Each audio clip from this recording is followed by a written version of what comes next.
And so you can look profitable on paper from that perspective, but have cash flow issues. Everything could be sitting in accounts receivable. And the analogies that I like to give is that if you're a business owner, for example, and your business is a car, right? And you're the driver of the car, you're driving the car. How far do you think you're gonna get if all you have is a rear view mirror?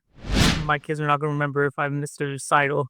They'll remember that for their life. Scaled, the platform you need. Welcome to another episode of the Skilled Edge Show, where we speak with entrepreneurs, CEOs, and service based business owners about how to increase cash flow and profits using fully automated AI marketing systems while repaying credit and securing funding to scale their operations.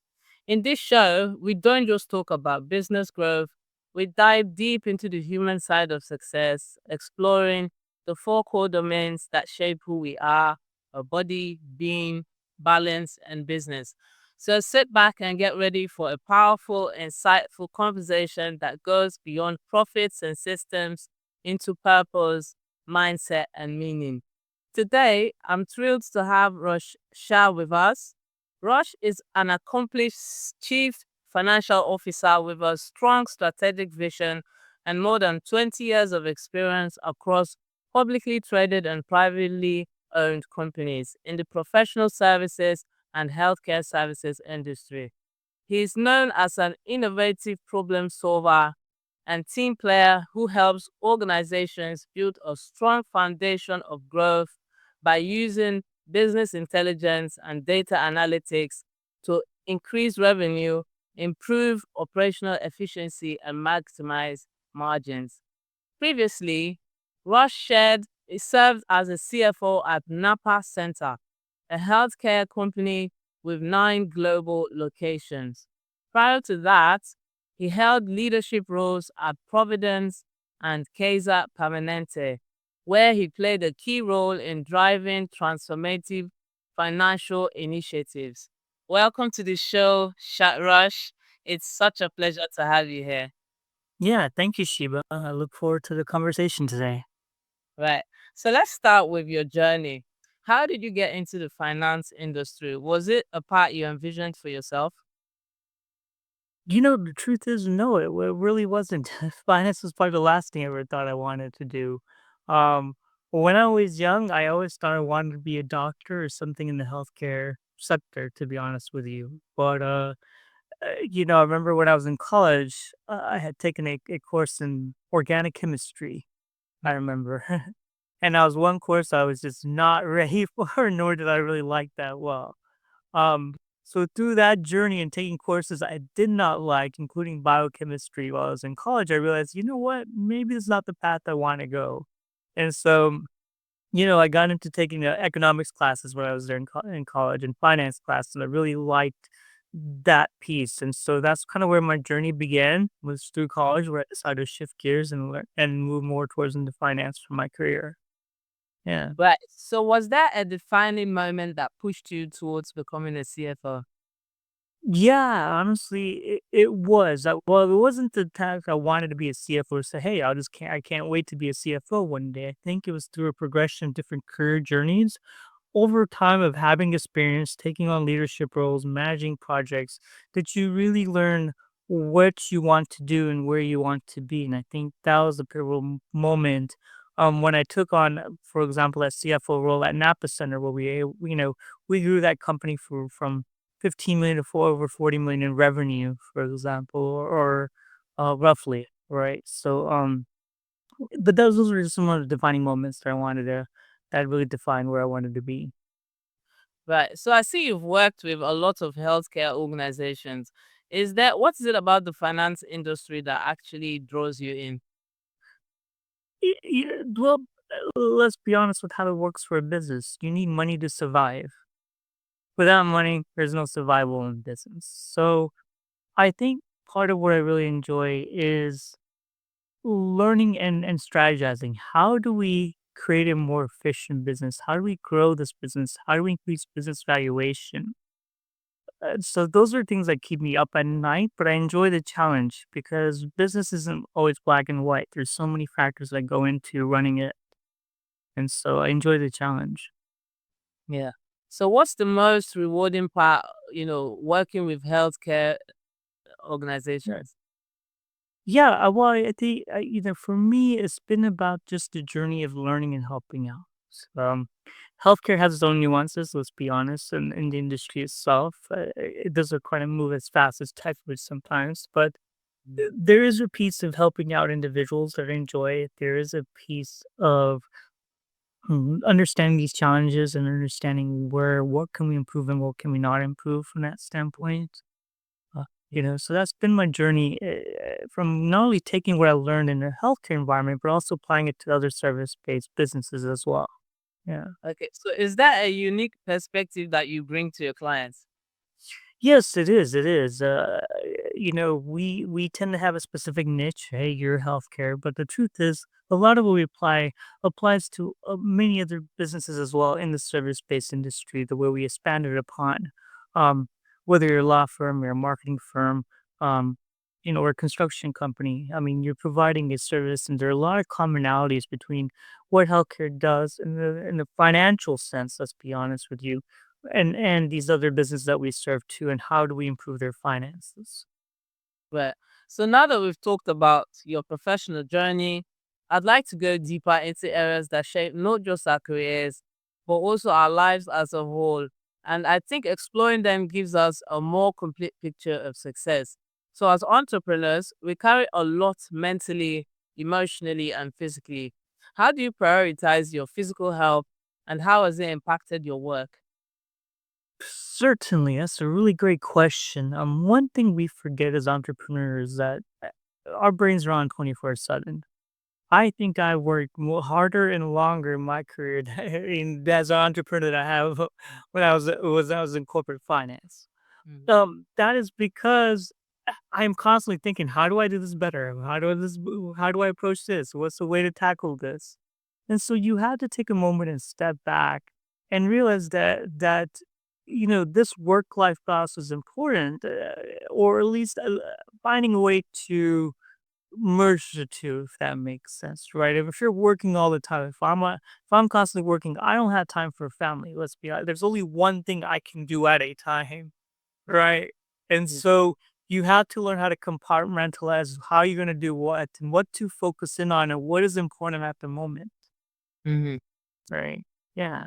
So, what's your go to routine to staying active and grounded amidst your busy schedule? Ah, Honestly, I block things on my calendar. That has been great for me to compartmentalize only because I can shift gears as I need to. And to me, I mean, I have two young kids. Family is the most important thing for me. Work can survive, but my kids are not going to remember if I missed a recital. They'll remember that for their life, right? So it is important to me to time block and say, hey, you know what? I have this to go to, and I'm not going to be spending time working during that time frame. Um, and be mindful and, there's times I'll be I'm working at 10, 11 o'clock at night because I have an idea that came through, and I'd be really mindful saying, "Okay, you know what? Let me write down what I wanna do, but this is not the right time to do it." And then setting that time in the morning for that deep thinking phase that I want to do. That's interesting. So, has there ever been a time that your physical health directly affected your performance or decision making? Oh gosh, yeah, if I don't get a good night's sleep, trust me, the next day is gonna be terrible from that standpoint, right? I'm drinking a lot of coffee just to stay awake.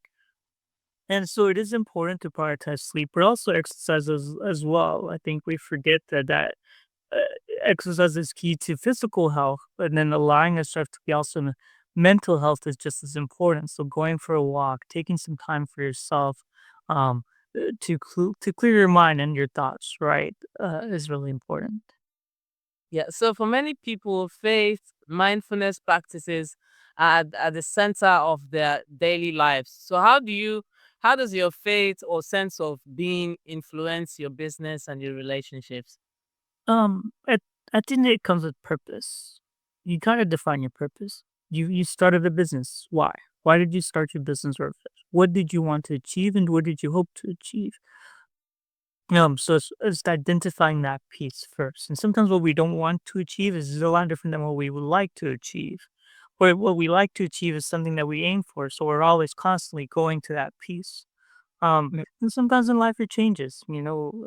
I started off my college career as a purpose to be a doctor and realized I wanted to be a CFO. So sometimes and life changes with you. But you kind of have to learn yourself and be knowledgeable of who you are and what you want to do, and be you. Yeah, at the end of the day. Mhm. That's nice. So balancing business and personal life, it can be tough, but especially when you're in a high industry like yours, how do you maintain strong relationships with those closest to you? Um, uh, that really comes in with empathy and emotion. Really being present. It's so hard, and I'm terrible at this sometimes too. I am on the phone sometimes because it's there. I'll check an email in the middle of dinner if I feel like it, right? The worst possible thing I can do. So I have to be mindful of it and removing the distractions. The question is, do I really need my cell phone next to me while I have dinner? No. Right. Uh, Yeah. so removing that away from that, put it across the room so I don't just mess around with it. Um, Being present and intently listening, understanding what someone's saying and what they're saying and what they're trying to convey. Yeah. Yeah. Okay, so is there any advice that you give to other CFOs, on finding and protecting balance between work and personal life? Boy, learn how to manage your time. Honestly, it will consume you. Your workload never ends. Right. I mean, you really goes what you want to work on it. I mean, when you have your own company, sometimes you can prioritize what do I really want to work on? What is at the top of my list is a must have, and which one is a nice to have. That's right. Sometimes you have to just learn where to focus. That's So now let's talk about business, the area where you've poured in your time, your creativity, your leadership. What are the biggest lessons that you've learned throughout your career that shaped the way you approach business today? You want predictable growth. You think you can scale a real business by duct taping tools together and praying that the team keeps up. You're right. Try this new tool. Actually, don't. Because that's the fastest way to burn out your people, your systems, and your sanity. Let me be real with you for a second. You don't need a new tool. You don't need another dashboard, another automation hack, or another quick fix. Because growing a business without real operational leverage feels like running a marathon on a wet cement. You're juggling Slack threads, email reminders, spreadsheets, quick fixes, and somehow still hoping they're not embraced. You're right. One missed follow-up, one forgotten task, one handoff that slips, and suddenly your entire pipeline feels like a Jenga tower in an earthquake. For some of you, projects are moving, but workflow feels fragile. Everyone is busy, yet nothing is truly under control. For others, the chaos is in the pipeline. Leads get lost, follow-up is inconsistent, revenue swings up and down like a jangulator, and growth depends entirely on efforts instead of structure. This isn't because you're lazy or unfocused or undisciplined. It's because you're trying to scale output on top of manual work, heroic effort, and mental load. That friction you're feeling, it's the system telling you this doesn't scale. And here's the most part that founders don't want to admit. If results only happen when people push harder, you don't have leverage. You have strain dressed up as progress. And every month you delay fixing those leverage gaps, that friction compounds. The workload grows heavier, decision slows down, execution becomes harder to trust. Here's the shift. Stop trying to work harder through the problem and start trying to design a business that produces results even when no one's scrambling. That means treating your operations, your pipeline, and execution like a real system, not a collection of good intentions and checklists. You get what I mean? The goal is simple: fewer moving parts, cleaner execution, and stronger throughput. That's why we created the AI Systems Review. Not a pitch, not a gimmick, not another shiny tactic. It's a clarity session where we map out how your pipeline, delivery, and financial signals actually flow across the business. We expose where leverage is leaking, where work is carried out by effort instead of structure, and where automation and systems can turn chaos into predictable momentum. We have run this review between businesses that are doing between $200,000 and $1 million, and the same pattern appears every single time. Once the friction points are visible, leverage becomes buildable. For business owners who want to claim clarity and control, and for founders who want to scale output, compounding performance, this is where both align. You get what I mean? You walk away with a practical roadmap, clear priorities, and a realistic path to growth that doesn't rely on pushing harder every quarter. Whether you choose to implement with us or not, you've got a choice. Here's the choice: keep building on manual effort, memory, and best intentions, and hope that nothing breaks, or build a business that grows with structure, leverage, and predictable outcomes. Unless you genuinely believe that your business couldn't perform any better than it does today, click the link to book a session. Well, number one, your past does not dictate your future. Right. Um, so often, especially in the world of finance, we use historical data to predict future uh, uh, information, for example, and I think we're all guilty of it. But I mean, we don't have anything. We don't have a magic ball what the future looks like. So I think sometimes we have to be mindful of what history looks like in order to create the future we want. So what I mean is that oftentimes we work at a time and place. We work today to get to tomorrow, if that makes sense. I often tell my clients, well, let's start with what tomorrow looks like and work back to today. All right. Yeah. So shifting the mindset of what does my future look like and what do I need to do today to get to that future? Right. Yeah. And so oftentimes a lot of my clients, we start with the end goal in mind, right? So in business, working with our clients, I always ask, well, what is your purpose? Why do you have your business? And what do you want to get out at the end of the day? How do you know you've been successful or not? What does success look like for you? And having to define it, but also letting them know that, listen, you're not going to be in this business forever, right? At some point, something's gonna either need to sell your business, give it to a family member, stop it from happening, whatever it is. So what is your end goal and how we're going to achieve that end? And so by knowing where we want to go, we can start to figure out how we're going to get there. Hmm.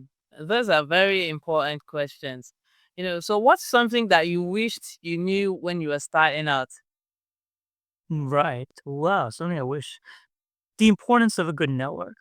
I honestly did not understand the full value of it until I started my own journey and really understood the full value of having a fantastic network. And then what I mean by is that when I was working in corporate finance, right, my network was oftentimes other individuals, my coworkers, oftentimes, or people within my industry, right? I had this narrow world of a network that I had. When I started my fractional CFO service, I didn't realize the whole vast network that I didn't have, right? Meeting fractional HR representative, fractional marketing individuals, people who have their own business doing marketing, for example. There's a whole ecosystem, individuals who are just building their own business that work together to build their business, right? And a business is an ecosystem of everything involved. It's not just one thing. So the purpose of my network, yes, it's wonderful to network, get referrals as well, but it's also important for me to help my clients get the right people involved in their business so they can succeed.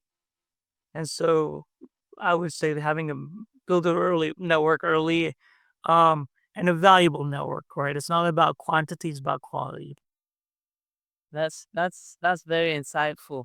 So, what are some bottlenecks that you or challenges you're currently navigating in your business, and how are you approaching them? Yeah, well, one of the big challenges, growth, right? I mean, we're expanding. This has been really wonderful for us. I had to start figuring out, well, what does growth look like for me? What is the end goal that I have, right? And start plugging in on that perspective. The same thing that I do for my clients, I have to do myself. I am my own client in that perspective, right? And so all the things that I talk about to them, I should also be implementing, practicing what you preach, right? So, yeah, those are big challenges. How do we build this growth that we have happening? How do we continue to provide the quality that we do, as we continue to expand and grow, and not sacrifice that piece? Yeah. Hmm. So, what's the most dangerous financial mistake that you see founders making that looks responsible on paper but is quietly killing their business? Well, using historical information to make future decisions, right, is a big, big mistake. And I'll tell you what I mean. One of the questions comes around. Well, how does a CFO vary from an accountant? Right? They're often sometimes in the same realm of things, numbers, but they're two distinct functions. Right? An accountant will typically work on your historical information, creating the reports you need, but it's hindsight. Right? Yeah. What's missing is the foresight. The CFO focuses on the future place of where you want your business to be. And the analogies that I like to give is that if you're a business owner, for example, and your business is a car, right? And you're the driver of the car, you're driving the car. How far do you think you're gonna get if all you have is a rear view mirror, right? Think about it, right? I try looking at the rear view mirror and I don't get far at all, right? So why would you run your business that way, right? So, I tell people what you need is foresight and insight about your destination, where you want to be, and how you're going to get there. And if you think about what a CFO does relative to that relative to that rearview mirror, they're like your GPS, right? Yeah. We say, okay, what's your destination? Great. You want to double your business, triple your business? That's your wonderful. How are we going to get there? How are we going to navigate it? And if you go off course, how do I get you back on track to make sure that we don't lose sight of that destination? Hmm. Very, very different than the rear view mirror, right? And Yeah. and I often tell people, in your car, they're not the same thing. Your rear view mirror and your GPS are two separate things for a very good reason.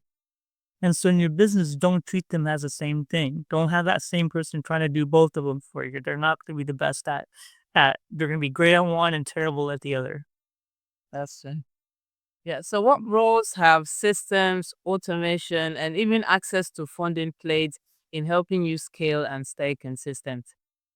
Um, what's helped me so far, again, the calendar blocking has been helpful for me.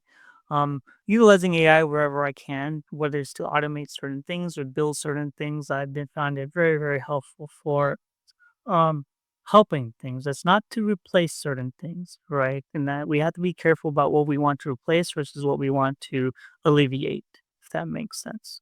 Mm. Um, it can make things bigger, faster, stronger.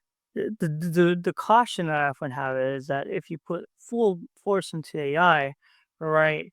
Um, if there are mistakes made, something goes slightly wrong, then there's no balance to correct it from that standpoint of, well, who has the best judgment of the business, right? You know, there's like the inside world, there's the outside world, there's a world that we live in, right? Mm. Um, and so ultimately, we have to redefine the objective, what we want from it, right? AI is not a tool to replace. In my opinion, it's a tool to help and alleviate certain things. Uh, because ultimately, we're making decisions, right? We're making decisions of what we want in our business, That's and so you got to be mindful about where those things go. If something goes slightly off, is it good? Is it bad? Right? Yeah. it. Okay, so if you took away dashboards, spreadsheets, reports, what financial signal would you still watch to know whether a business is healthy or headed for trouble? Full cash flow at the end of the day, right? How effective are you managing cash flow? Right. If you have $0 in the bank, guess what? You have nothing to pay for it and no business is sustained. right? Mm. If if you have 100 grand in the bank and all of that 100 grand is borrowed, well, guess what? You will need to pay that back at some point, right? So really be mindful of the cash and what you're using it for, and taking a holistic view of your business, right? Just because you have borrowed cash doesn't mean you can go spend it wherever you want on any single thing. So be really mindful of what you're spending on for and what purpose you're doing it. Because the purpose of that cash that you may borrow is to provide a return on investment for you. Using that cash to build your business so that you can pay it back as soon as possible. Right. Hmm. So you've worked with various health organizations. At what point does where we are profitable actually become a lie, and what numbers expose the truth? Well, you can be profit on paper. Um, the thing with accounting is that there's two different ways of doing it. There's cash-based accounting, typically that ties better to what's happening in the bank, and there's accrual-based accounting, right? Mm. You do your service today, or let me be like, you bill out today, but maybe your service is done at another point in time, right? Where when you accrue for it, it's the moment it's billed, not the moment the cash is received, and so you can look profitable on paper from that perspective but have cash flow issues. Everything could be sitting in accounts receivable. So if you're not managing accounts receivable, guess what? You're not having cash in the bank. No cash in the bank means you're not going to survive in that business much longer.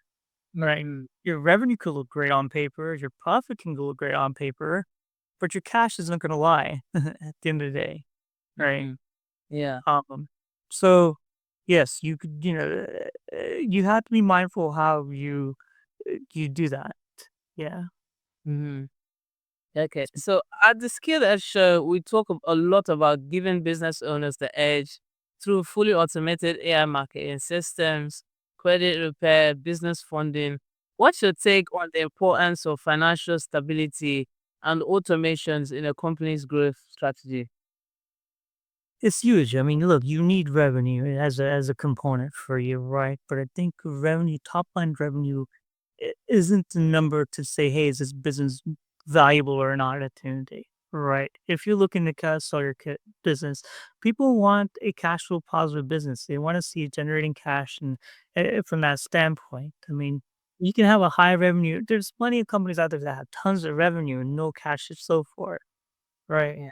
Um, so you have to be mindful of how you're utilizing it and understanding the metrics and numbers of what you're chasing for and why you're chasing those numbers. Um, you know, I think automation is great because it does create efficiencies around it.